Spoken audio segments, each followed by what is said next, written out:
Assalamualaikum warahmatullahi wabarakatuh. Kenalin, nama gue Raffi Akbar dan kali ini kelompok kami akan mengadakan fokus group discussion dengan tema leadership and communication skills. Tapi sebelum itu biarin gue perkenalin diri dan teman-teman gue dulu. Nama gue Rafli. Teman-teman gue. Nama aku Karen Helena Jenting. Nama gue Keza Stepera Gultom. Dan nama gue Devandra Nabana Yumanda. Oke, dan kita masuk ke diskusi sekarang. Sebelum kita mulai deh, menurut kalian pengertian leadership itu apa sih?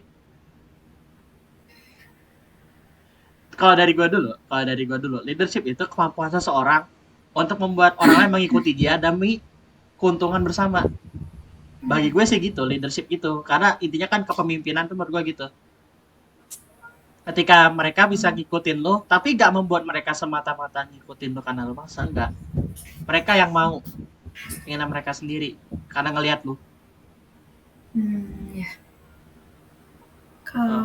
Kalau menurutku sih leadership itu kemampuan untuk mengorganisir kelompoknya untuk mencapai tujuan dari kelompok orang itu sih. Jadi kalau seorang leader itu juga harus bisa kayak mempertimbangkan kayak mana sih caranya mencapai target mereka dengan tepat waktu, dan dimana di sisi lain dia juga harus bisa mengelola orang-orang timnya gitu. Gitu sih. Keren. Ya, benar juga sih. Kalau menurut gue, leadership itu suatu kemampuan diri yang bisa untuk mempengaruhi orang untuk supaya dia mau dorongan motivasi biar dia mau maju, dia mau lakukan itu. Dan pemimpin itu harus memimpin sebuah organisasi maupun itu perusahaan dengan tujuan agar tujuan yang dituju itu agar tercapai, dan seorang pemimpin itu juga harus mengawasi para anggotanya agar dapat melakukan semua tugasnya dengan benar. Oh, itu sih menurut gue. Oh, jadi gak cuma mimpin, tapi benar-benar itu pastiin bawahannya, teman-temannya itu kerja biar tercapai gitu tujuannya. Iya.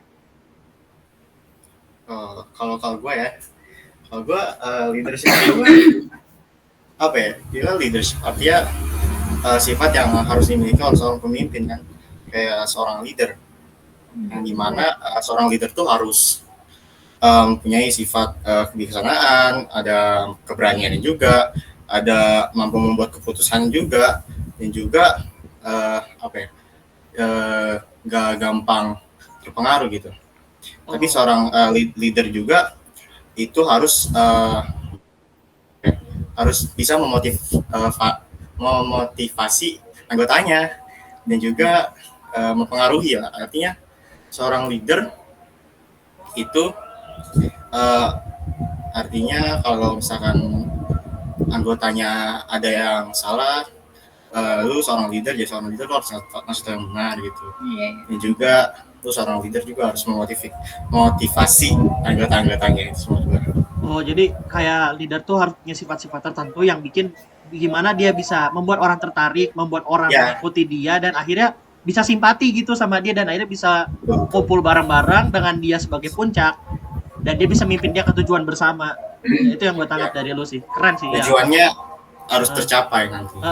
Punya sifat-sifat di mana mereka bisa ngikutin. Benar-benar. Iya. Keren sih. Kalau gue pengen ngasih itu, kalau gue juga pengen manfaat leadership tuh bagi orang ya. Manfaat leadership itu paling nggak mungkin kalau gue sorot sih, jadi dia tidak membuat dirinya terombang-ambing. Kayak Devandra tadi kan dari ngomong, kan gue ngomongin dari Devandra tadi ngomong, dia tuh tidak mudah terpengaruh. Sama dari tadi lo ngomong, dia tidak mudah terpengaruh. Visi dia kuat, fokus dia tetap ke depan agar satu tujuan itu tercapai. Jadi kalau buat dari kalau mungkin untuk diri pribadi, misalnya untuk diri gue, itu kayak lu gak biarin orang lain mendistraksi tujuan lu. Gak ngebikin lo terhambat, gak ngebikin lo tertatih gitu. Jadi gue fokus sama tujuan gue, mau gimana pun hambatan gue punya sesuatu supaya gue tetap lurus. Bagi gue manfaat leadership itu ngebuat lo tetap stay di jalan. Benar. Dan juga jadi seorang leader itu jangan egois, artinya lu misalkan punya pendapat, lu harus menerima pendapat orang lain, harus bersifat terbuka terhadap perspektif orang lain gitu.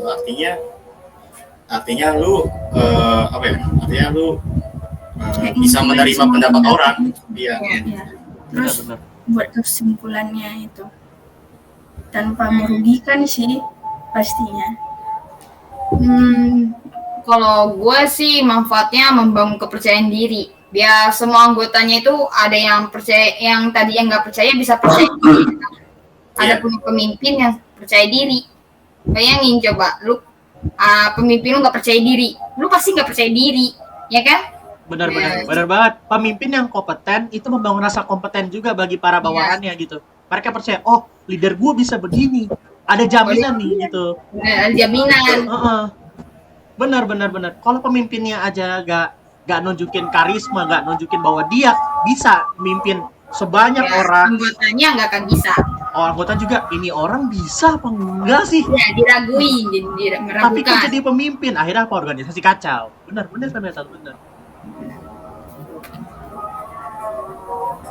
Ya itu sih kayaknya kalau manfaat leadership ya.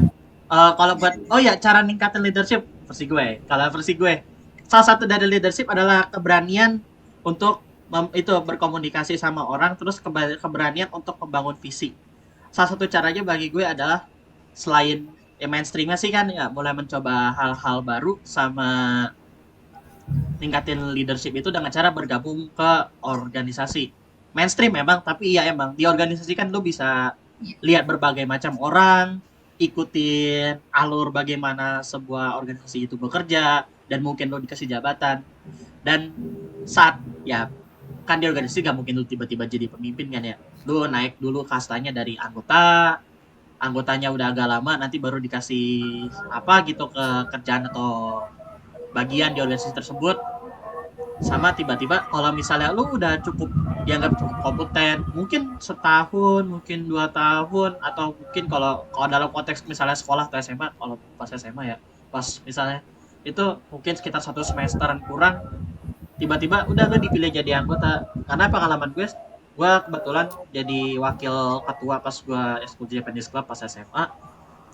Track record gue dulu itu sebagai anggota, dulu ikut-ikutan lomba, terus karena gue lumayan suka budaya Jepang, sama kebetulan di SMA di pelajaran bahasa Jepang itu gue lumayan bisa ngikutin. Akhirnya sama temen gue satu lagi yang lumayan pintar bahasa Jepang, kita jadi ketua sama wakil ketua. Dan gitu alurnya, awal dari anggota biasa ikut-ikut lomba, mulai dipercaya sama senior, mulai dibilang, oh ini anak bisa nih, tiba-tiba bisa nggak kamu jadi anggota gitu, ikut pemilihan aja. Akhirnya ikut pemilihan, dan itu gue dapat. Dan itu mungkin kasih pengalaman banget sih, meskipun ya masa kepemimpinan gue gak terlalu baik jalan eskul gue, tapi tuh ngasih tau gue gimana cara organisasi itu bekerja. Jadi leadership itu benar-benar terbantu banget kalau misalnya lu ikut organisasi. Iya, benar-benar. Jadi kalau menurutku sih kan semua orang bisa jadi apapun. Jadi maksudnya orang pendiam juga sebenarnya bisa aja jadi sebuah leader gitu kan.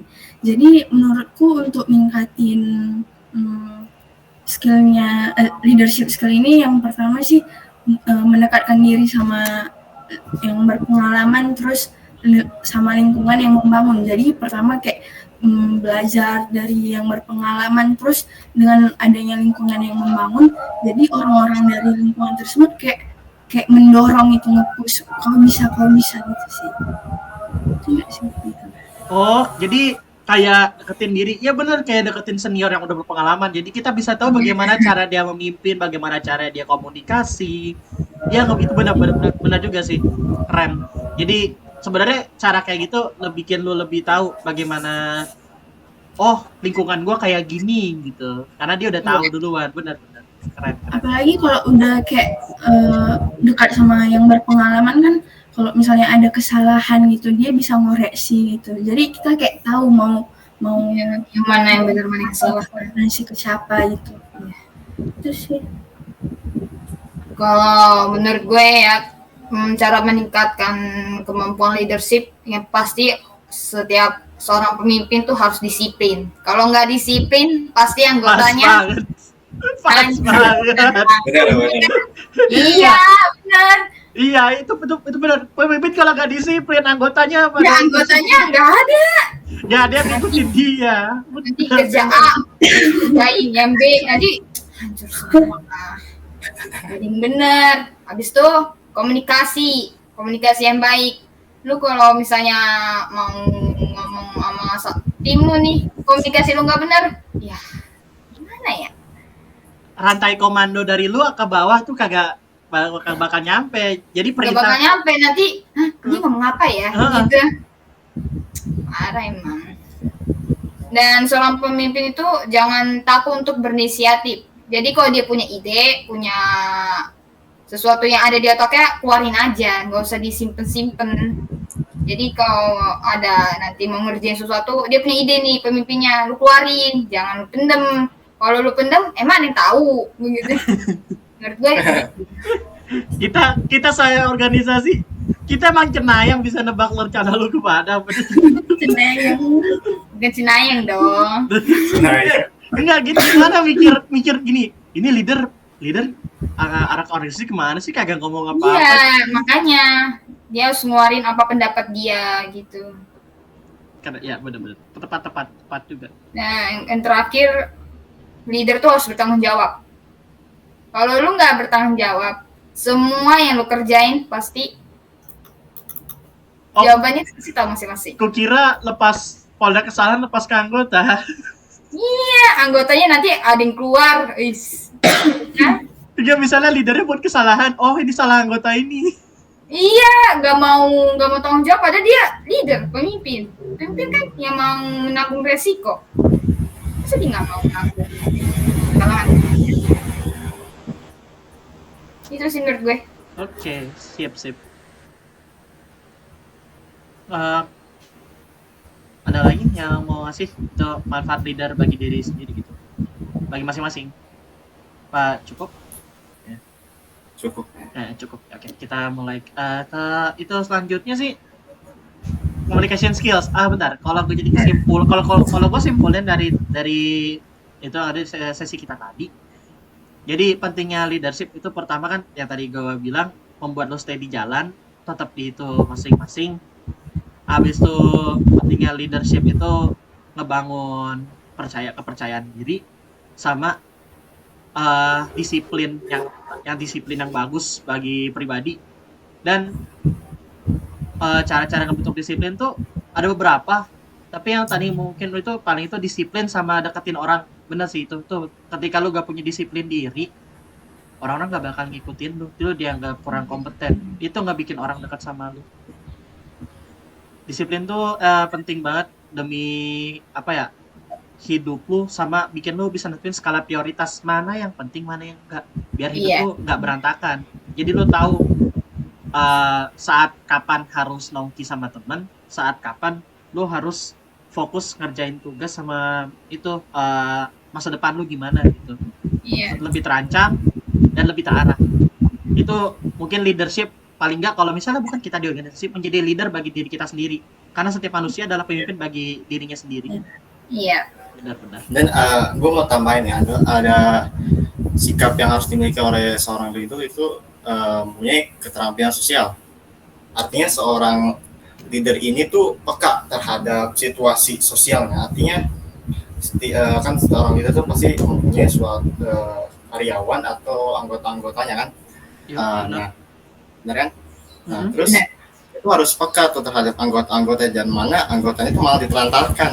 Nah, ketika anggotanya nggak bisa apa-apa, si leadernya malah asik sendiri, itu malah kacau kan. Oh, jadi emang leader tuh harus peka kan sama kondisinya kan ya. Iya.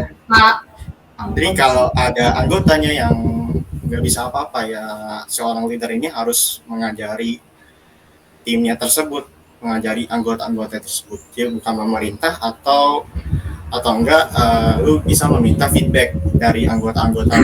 Jadi lu tahu perintah itu masuk akal apa enggak ke anggota lu gitu ya. Jadi lu tahu kondisi mereka. Jadi kalau leader, kondisi dari itu tadi, dengan dia peka, perintah yang dia berikan bisa lebih tepat dan bisa dijalankan dengan lebih baik.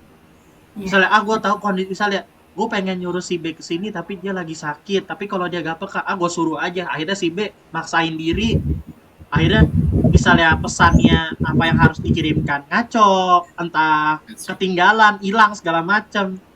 Kalau dia peka, jangan deh dia lagi ini, janganlah dia lagi itu. Jadi bisa nentuin orang mana yang tepat buat ngelakuin instruksinya dia. Bener sih. Iya benar-benar itu benar. Oke, makasih atas tambahannya, Dev. Oke, sekarang kita move ke communication skills. Dari kata harfiah sih, arti harfiahnya kan communication skill artinya kemampuan komunikasi. Menurut gua kemampuan komunikasi itu adalah sebuah kemampuan di mana lu dapat menyampaikan informasi ke orang lain. Ya kan, dapat menyuarakan pendapat lu ke orang lain dan dapat membuat lu bisa bertukar informasi dengan cara verbal ataupun non verbal. Bagi gua gitu, karena komunikasi gak cuma ada gitu doang. Dari kalian gimana? Kalau communication skill itu kemampuan utama yang harus dimiliki seorang leader nggak sih? Karena kalau udah bisa berkomunikasi dengan baik, penuturan kata yang baik, kita bisa kayak menciptakan hubungan yang baik juga dengan lawan bicara kita dengan tipe kepribadian yang berbeda-beda itu sih. Ya sama kayak tadi Keza itu pas Keza utarain soal itu komunikasi. Ya benar, yang penting yang lu bilang keren, benar. Ya. Kalau menurut gue ya, pada dasarnya komunikasi itu kayak kegiatan yang udah biasa dilakukan sama manusia sehari-hari, kayak lu bicara sama bokap lu, sama nyokap lu, sama adek lu, bahkan berdoa kepada Tuhan tuh juga communication skill. Dan communication skill bagi gue sendiri itu pengiriman atau penerimaan pesan kepada 2 orang atau lebih, itu menurut gue.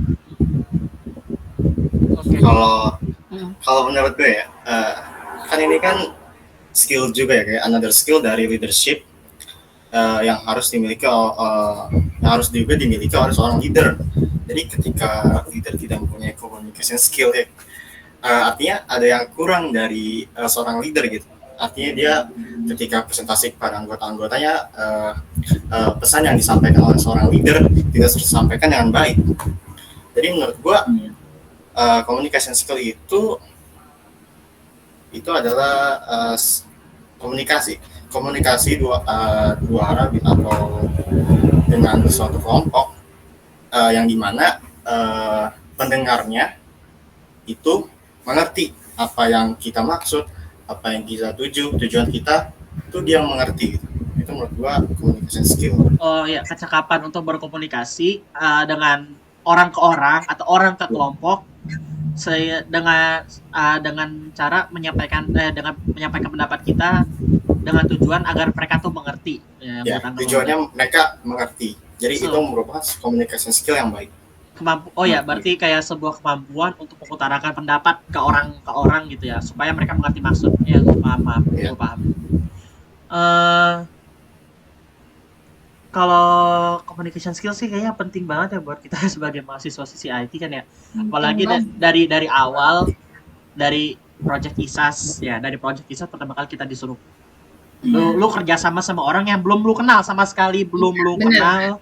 Gua gak tahu, gua masuk ke sini gak ada teman gua dan pertama kali ketemu sama teman-teman, dan ya kita benar disuruh lu pertama kali meeting Google Meet begini atau lewat Zoom, komunikasiin gimana tugas ini harus itu, dan itu kayak sebuah hal yang penting gitu, benar-benar penting banget bagi gue. Dan lo dilatih, lo bikin dokumen, soalnya kemampuan communication skills itu gak cuma verbal tapi juga non verbal, dengan cara apa? Dengan nulis, dengan ngetik.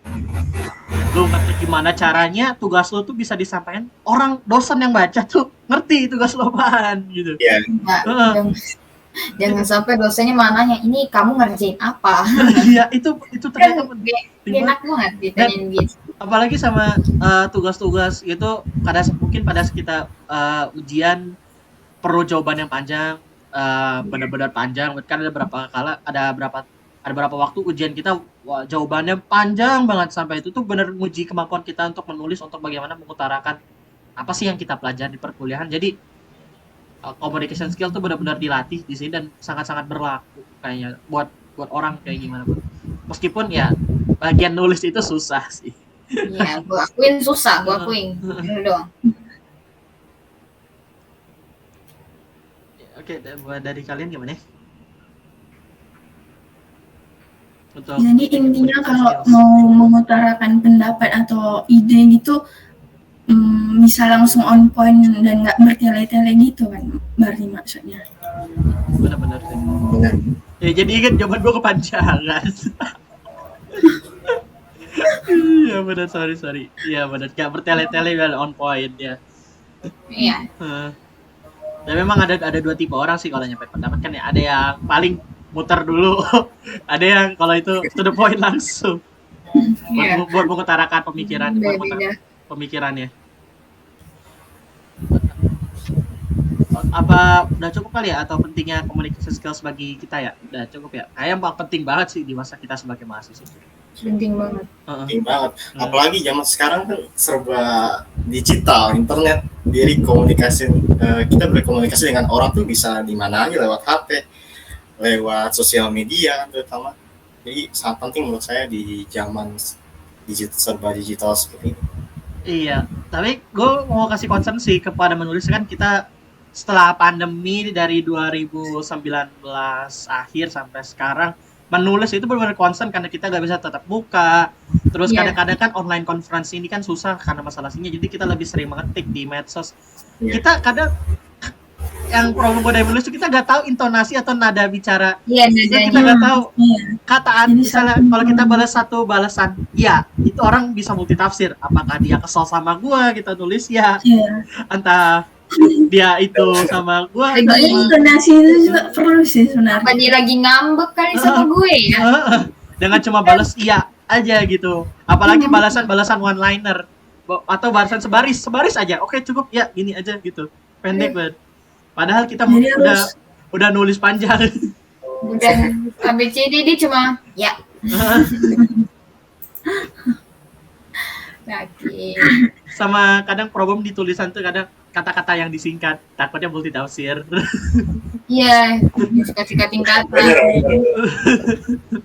Anak zaman Jadi now harus- banget itu. Hati-hati sih milih kata biar kayak nggak sakit hati lah misalnya. Nah, itu yang gue bilang concern.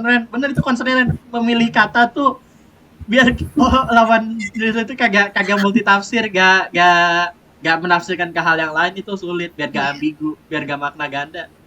Serius, itu susah banget. Itu mungkin selama 2 tahun itu lu ngetik terus akhirnya. Tapi selama kalian nulis gitu, selama mungkin ya 2 tahunan ini, kalian bisa nggak sih bedain siapa yang lagi marah ngechat sama lu, dia tuh marah atau ngambek dari balesan? Ya kali kan 2 tahun ini ngetik terus. Untuk beberapa aspek mungkin ya bisa, cuma masih ragu. Ini gue nebak-nebak doang sih. Paling kalau enggak gue tanya, lu marah sama gue? Gue bawa lagi yang balasnya singkat. Malah sekarang ada fitur voice note kan, jadi lebih gampang sih untuk Iya, akhirnya. Ya tapi kalau baru kenal kan nggak enak juga langsung. Enak. langsung jalan. biasa kenal. Voice note baru kenal. Tiba-tiba voice note tuh siapa? Siapa digituin? Tapi ada aspek komunikasi yang kadang orang susah itu ya, mendengar. Ini aspek dari communication skills yang kadang itu. Emang kita tuh susah mendengar sih.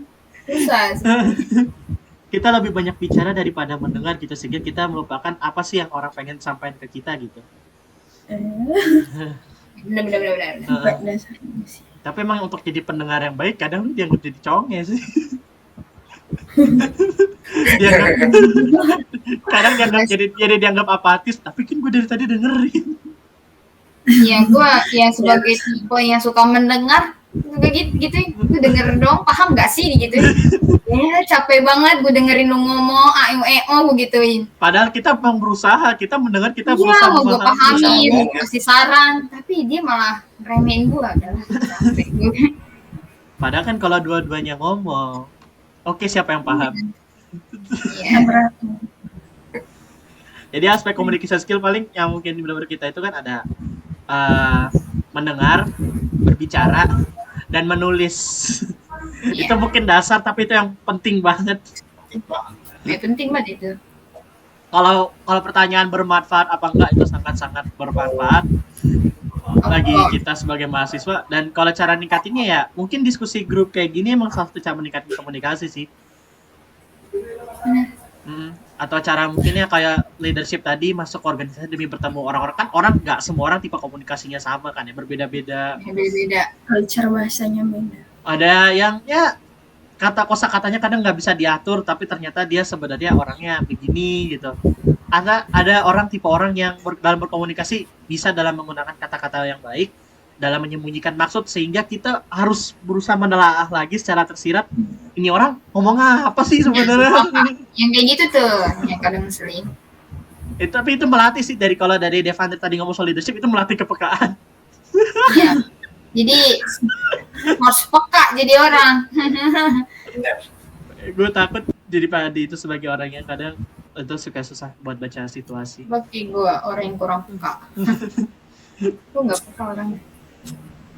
Tapi kalau itu benar-benar kayak masa gara-gara pandemi dan lockdown segala macam, kemampuan komunikasi orang ya kan, pertemuan yang semakin minim membuat orang akhirnya makin jarang untuk berinteraksi, untuk berbicara, berkomunikasi tatap muka. Akhirnya kok hubungan itu berkurang gitu. Kayak tiba-tiba banyak yang diam. Iya, tiba-tiba diam aja gitu. Kan nggak tujuannya mau ngobrol, tiba-tiba diam aja. Ini kita melakukan podcast ini juga melatih komunikasi skill lah. Ya karena itu memang tujuan dari tugas ini tuh gitu. Melatih komunikasi. Iya benar.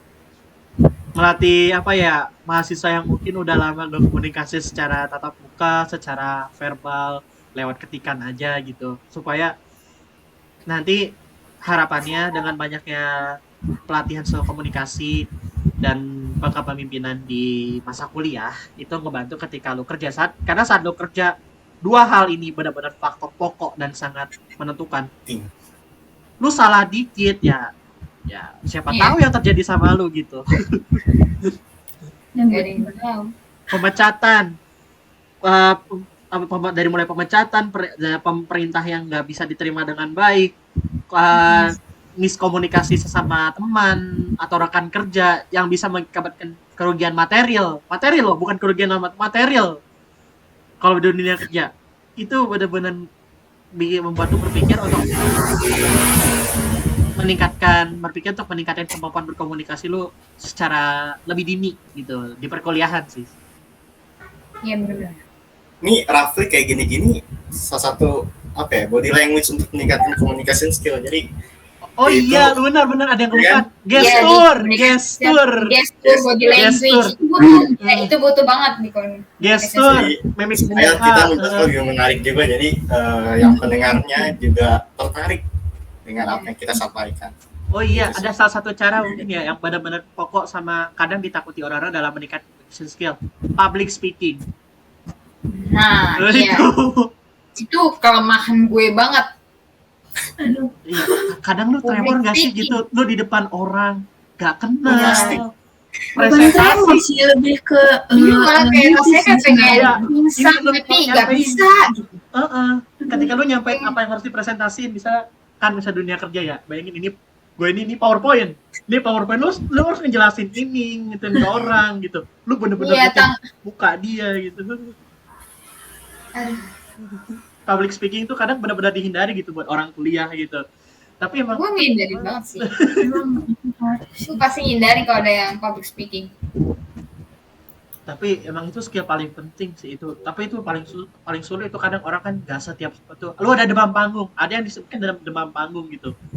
Lu keringet dingin, lu tremor gitu, kadang suara lu terbata-bata, mata orang kayak ngawasin lu banget gitu.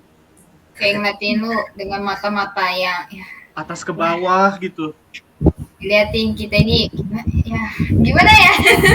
Sama takutnya kan gitu. Iya, sama kalau takutnya ada yang pas presentasi ada yang nanya pertanyaan kayak yang benar-benar menyudutkan gitu. Kok dia nanyanya gitu sih gitu. Iya, kok dia gitu sih. Benar-benar relate banget. Itu yang ngebikin orang sampai gue benci banget public speaking. Yes. Benci banget.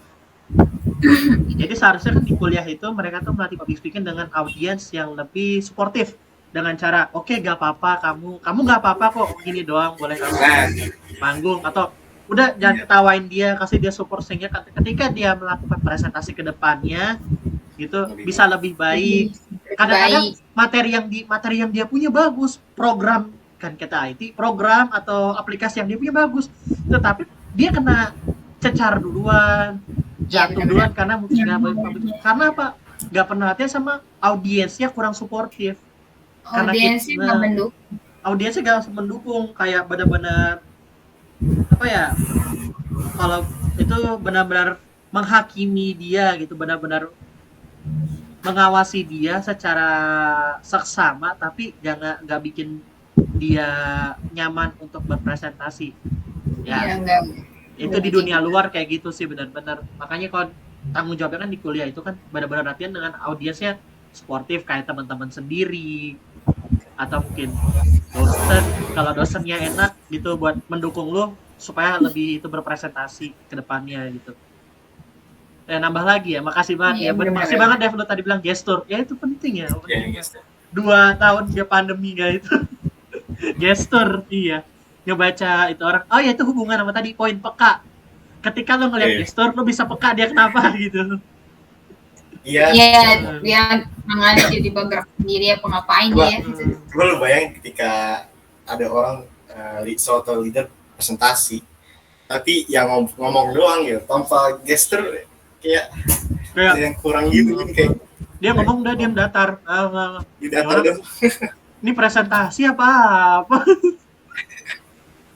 Iya, ini dia presentasi apa ngapain sih? Pendengar kurang bisa simpatik sama dia. Apa yang dia bawain?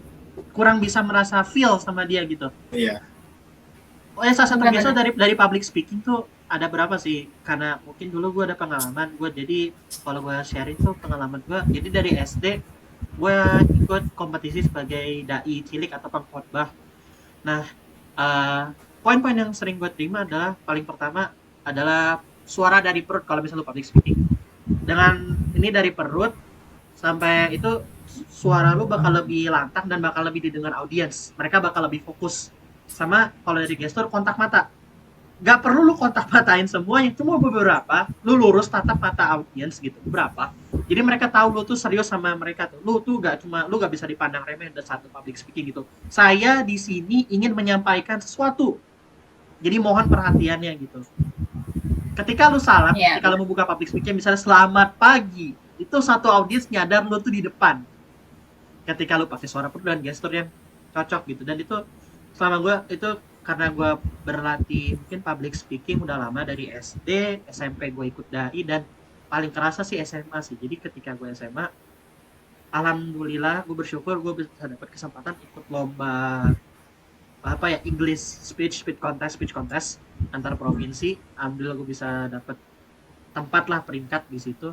Itu gue ngerasa banget, gue bisa ngerasa banget ketika orang-orang tuh ngeliatin gue dan mereka untung audiensnya sportif, mereka tuh pengen tahu apa sih yang gue sampein gitu, apa mereka pengen tahu tuh. Dan gue bersyukur dari pengalaman gue bisa mengelaborate, memberitahukan apa maksud gue dan apa yang ingin gue sampaikan gitu dari teks gue gitu selama gue berpidato. Jadi menurut gue tuh kalau misalnya tips bagi teman-teman yang pengen public speaking dan bagus adalah gunakan suara yang lantang, nafas dari perut, sama jaga kontak mata, dan buka dengan salam. Salam itu kelihatan simpel tapi itu efektif banget untuk tahu orang bahwa tuh di depan mereka gitu. Dan lumayan enak sih buat nenangin, itu buat mereka tahu, buat ngasih jeda. Misalnya assalamualaikum warahmatullahi wabarakatuh, selamat pagi. Akhirnya kan ada jeda tuh biar lu bisa ngebangun tempo yang tepat untuk argumentasi lu, pendapat lu ke depannya gitu. Iya. Nah, itu buat public speaking.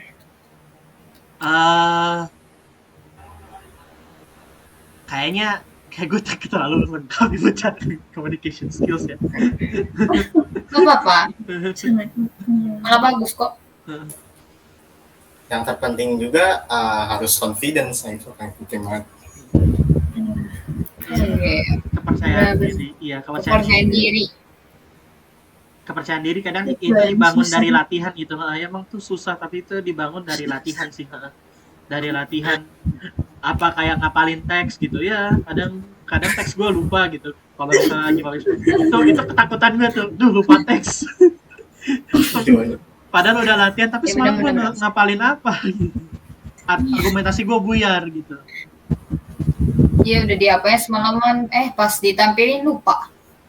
Kayak udah hilang semua, udah hilang semua gitu. Iya Jadi semua. jadi kepercayaan diri tuh penting banget gitu.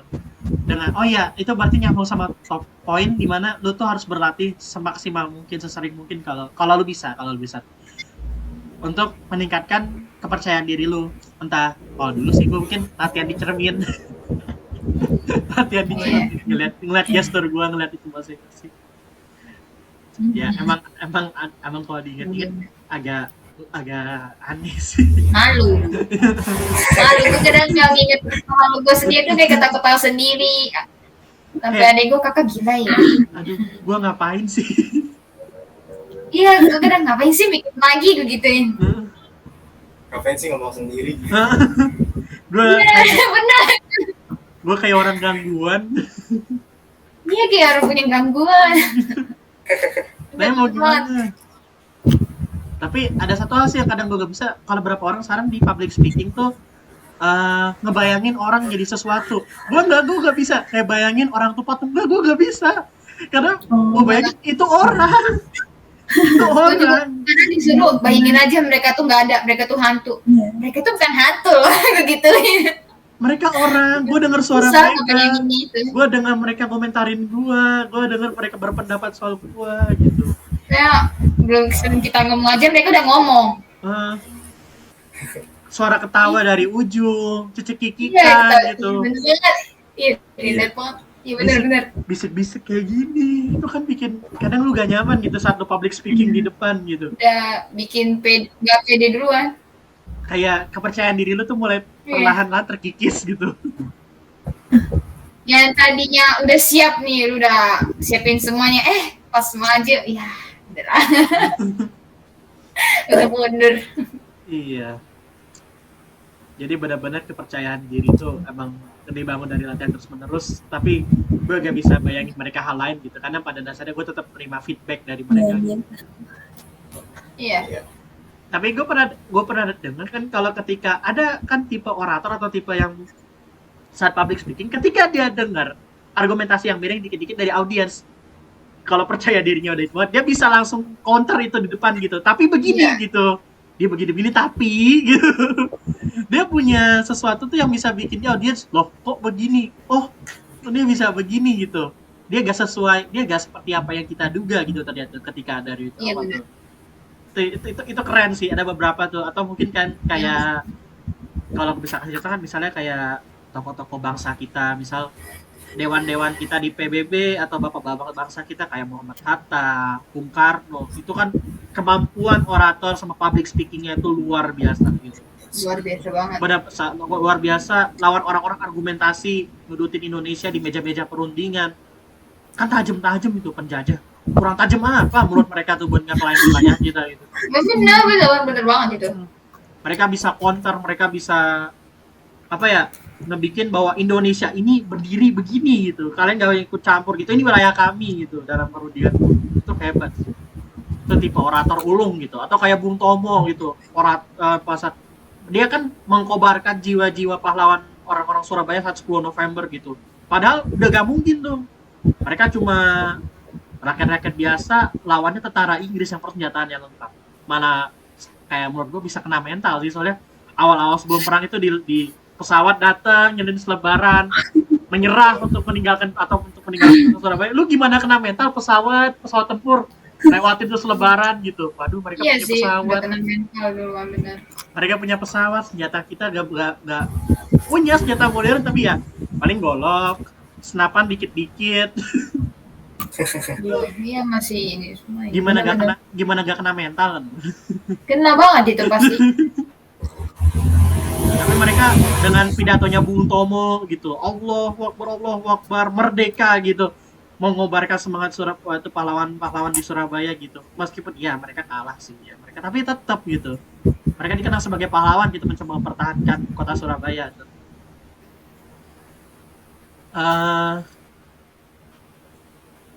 Kayaknya udah agak lebih deh buat ini kayak communication skills. Kenapa? Iya. Kayaknya udah agak lama ya.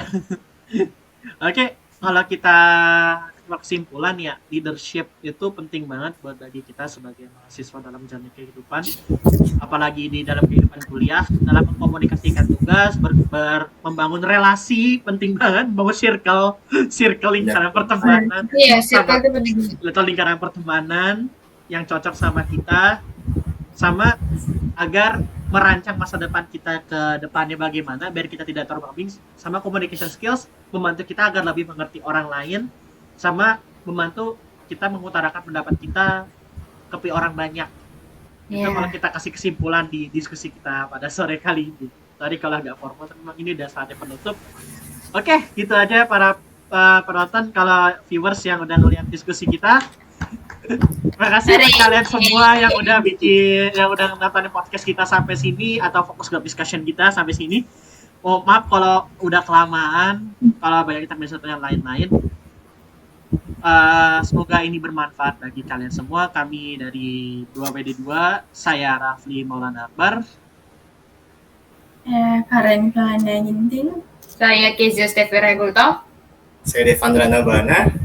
Itu saja dari kami. Terima kasih atas perhatiannya. Wassalamualaikum warahmatullahi wabarakatuh. Selamat sore. Terima kasih kalian semua. Terima kasih.